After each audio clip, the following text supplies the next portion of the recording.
So it's saying here, given the right angle RPQ or RQR, sorry, PQR, sorry, I couldn't read.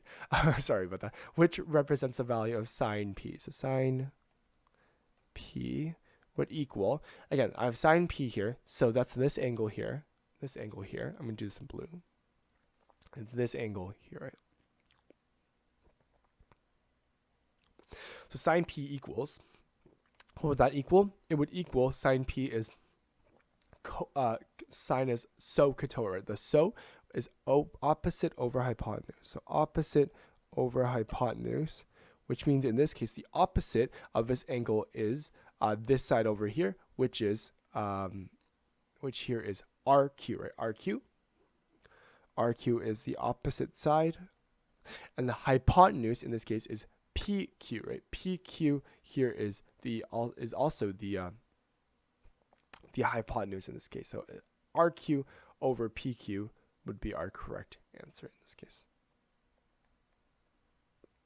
So RQ over PQ, which means this is our answer here, RQ over PQ. Here, RQ over PQ is our answer. They said RQ over PQ, which is our correct answer as well. Sine C is the correct option. So our answer is correct.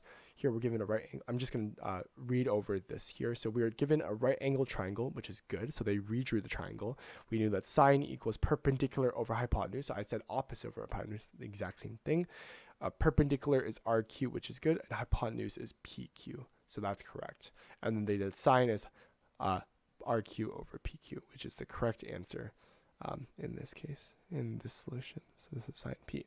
Remember, I use the mnemonic SOHCAHTOA, and then I think that's kind of taught in Ontario curriculums as well. And then what I do is I actually rewrite this in terms of the triangle here, because I have here, if you're not familiar with this, S here, sine is opposite over hypotenuse, cosine is adjacent over hypotenuse, and TOA is tangent. So opposite over adjacent. So again, this wraps up our first session of answering math questions, frequently asked questions. Again, I'm going to try to, I have to say here, perfect solution. Sorry. Perfect solution and analysis. The solution is correct.